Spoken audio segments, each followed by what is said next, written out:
E aí pessoal, tranquilo? Bom, então vamos iniciar mais uma videoaula nossa, fazer as coisas de sempre aí. Não esquece de sentar num lugar confortável, pegar seu caderno, sua caneta, seu lápis para fazer as anotações.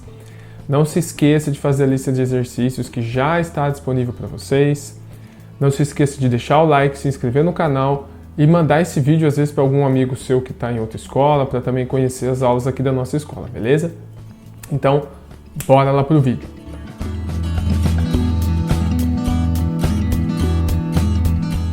Bom, sétimo ano, na última aula a gente conversou a última parte do calor que a gente ia ver, então a gente falou sobre a transferência de calor e tudo mais. Na aula de hoje, a gente vai continuar falando de calor, mas de uma outra forma. Então a gente vai iniciar o estudo das máquinas térmicas. Então o que é uma máquina térmica? É uma máquina que utiliza o calor como fonte de energia, beleza? E aí a gente tem várias dessas máquinas, desde muito para trás no tempo, como atualmente. Então a gente tem carros, a gente tem aviões, a gente tem trem, a gente tem caminhão, a gente tem algumas usinas de geração de energia elétrica e por aí vai. Então, toda máquina que funciona a partir de algum tipo de combustão é chamada de máquina térmica, tudo bem? Até a geladeira é chamada de máquina térmica, mas aí é um outro caso, tá bom? De máquina térmica. Falando em máquina térmica, provavelmente vocês vão ouvir no fundo aí, que é o ar-condicionado ligado, porque, desculpa, não tem como gravar o vídeo aqui sem ar-condicionado ligado, beleza? Então, pessoal, basicamente no que constitui essas máquinas térmicas? Em máquinas que realizam combustão, que tem um motor a combustão. Todas as máquinas precisam de uma coisa em comum, inclusive nós podemos ser considerados uma máquina. O que é essa coisa em comum? É o combustível. Toda máquina precisa de combustível. Até muito tempo atrás, o único combustível era um combustível fóssil, certo? Ou até mesmo um combustível de biomassa e assim vai. Hoje em dia a gente já consegue utilizar a eletricidade como um combustível, mas no geral, para as máquinas do nosso dia a dia, os combustíveis fósseis ainda representam a maior parte dos combustíveis utilizados no dia a dia, beleza? Então, alguns exemplos de combustíveis não renováveis que a gente tem: gasolina, diesel, querosene, gás natural, derivados do carvão e assim vai. Tem um monte desses combustíveis, né? E obviamente, nesses combustíveis fósseis, a gente tem alguns problemas inerentes a ele, ou seja, juntos a ele. Um deles é a poluição, são os gases emitidos pela combustão. E aí a gente pode dividir esses combustíveis que geram combustão em basicamente duas formas: nos combustíveis não renováveis e nos combustíveis renováveis. Os não renováveis não significam que eles não se renovam, tá? Significam simplesmente que eles demoram tanto tempo, mas tanto tempo para se renovar, que a gente considera que ele não se renova. A gente considera que, por exemplo, o petróleo para ser feito de novo vai demorar milhões de anos. Então, a gente não vai estar vivo aqui quando a gente conseguir fazer novos petróleos, tá bom? Então, a gente chama esses combustíveis de não renováveis. Por quê? Porque eles demoram muito tempo para se renovar. E os combustíveis renováveis são os que a gente utiliza até o fim da sua fonte e depois a gente faz uma nova fonte. Por exemplo, o álcool. O álcool a gente produz na cana. Cana, acabou, você planta de novo. Acabou, você planta de novo. E assim vai. Também pode ser utilizado o milho, né? E também do bagaço da cana, do bagaço da milho, a gente pode gerar energia através deles. Ou seja, são fontes renováveis, tá bom? E alguns exemplos dos combustíveis renováveis, eu já falei para vocês. O álcool, o bagaço da cana, o bagaço do milho. Qual que é a diferença de uma fonte renovável e uma fonte não renovável para a poluição? Basicamente nenhuma, pessoal. O etanol, o álcool, ele polui um pouquinho menos que a gasolina, mas também polui. A única diferença é que você está utilizando uma fonte que você consegue renovar, mas ela gera poluição da mesma forma, beleza? Só que, pessoal, a apostila foca muito no petróleo. Por que ela foca muito no petróleo? Porque o petróleo historicamente, é o primeiro combustível que a gente utilizou, então é o combustível não renovável, ele é o primeiro combustível que a gente começou a utilizar, e as máquinas foram sendo aprimoradas com esse tipo de combustível, com os derivados do petróleo. Então, atualmente, a maior quantidade de máquinas que a gente tem usa como combustível os derivados do petróleo, tá bom? Então, os nossos carros, a maior parte usa gasolina ou diesel e assim vai, derivados do petróleo, certo? E qual é um grande problema do petróleo? Além, obviamente, da poluição do ar que a gente já comentou. O petróleo, pessoal, ele é muito exportado, porque ele é utilizado no mundo todo. Então o que acontece? Você transporta esse petróleo através de navios, os chamados navios petroleiros ou navios petrolíficos. E muito provavelmente você já viu ou já ouviu falar de algum vazamento de petróleo. O que acontece?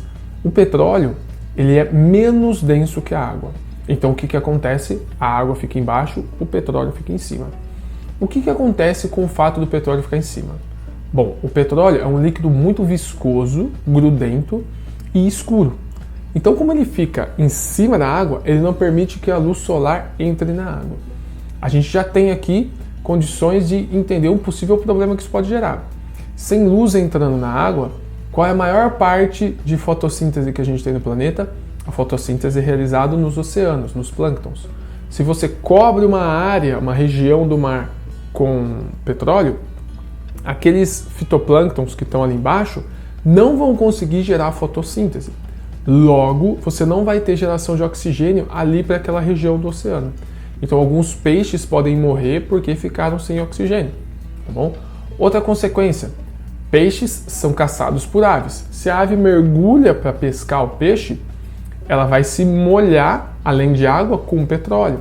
Então, ela não vai conseguir depois voltar, voar de volta, porque o petróleo vai ficar enroscado nela, ela não vai conseguir voar de volta. Tá bom? Além disso, obviamente, o petróleo pode ser ingerido pelos peixes e dá problema para os peixes aí, depois o ser humano come o peixe e assim vai. Então a gente pode ter vários problemas com o derramamento de petróleo. Para você retirar esse petróleo, você precisa fazer todo um processo químico de separação aí de água e óleo para você conseguir tirar esse petróleo da água, que é um processo bastante demorado, bastante difícil e bastante caro. Tá bom? Bom, mas vamos falar um pouquinho mais sobre 3 tipos de combustíveis: o petróleo, o gás natural e o carvão mineral. O petróleo, pessoal, ele pode ser formado como?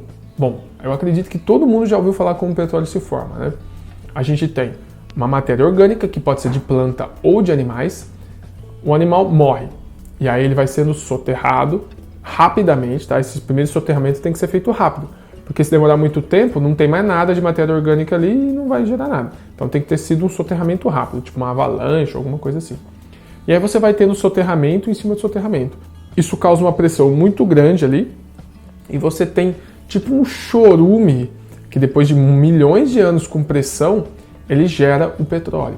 Então o petróleo é um líquido da decomposição de matéria orgânica, muito pressionado, muito aquecido, que é utilizado como combustível.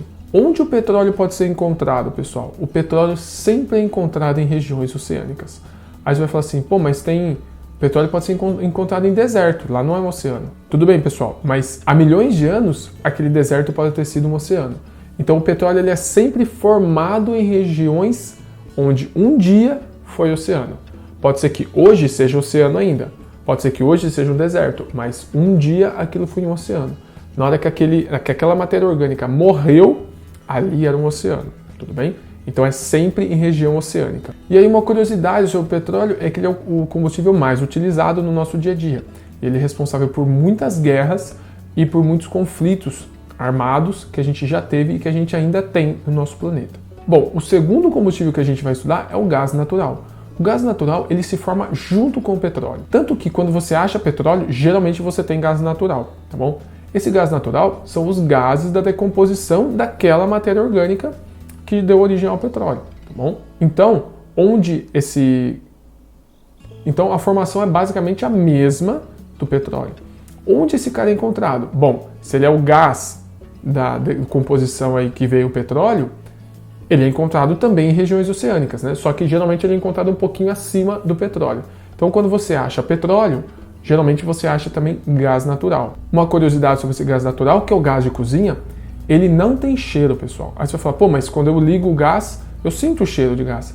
A gente não, né? As pessoas colocam uma outra substância que tem cheiro no gás, para que, se houver um vazamento, você sinta esse cheiro característico do gás e saiba que está vazando.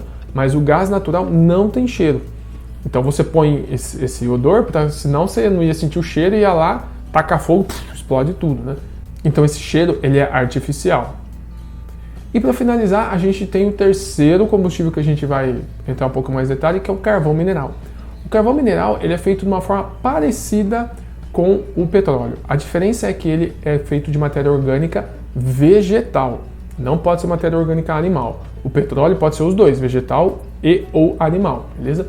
Já o carvão mineral, ele é de matéria orgânica vegetal, decomposta e soterrada em regiões de continente. Então não pode ser soterrado no oceano, em regiões de continente, tá bom? E uma curiosidade dele é que foi o primeiro combustível aí utilizado nas revoluções industriais. O carvão que a gente usa na churrasqueira controle remoto. Aperta o número 1, liga. Ligou. Bom, pessoal, então a gente vai ficando por aqui. Essa foi a nossa aula de hoje. Espero que vocês tenham entendido a matéria. Caso não tenham entendido, não se esqueçam de enviar dúvidas para mim. Não se esqueçam de fazer a lista de exercícios que já está disponível para vocês. Façam a lista. Caso tenha dúvida, mande para mim antes de fazer a lista, né? Não vai ter dúvida, fazer a lista de qualquer jeito para depois mandar para mim. Então, faça a lista. Caso tiver dúvida, me envie as dúvidas, beleza?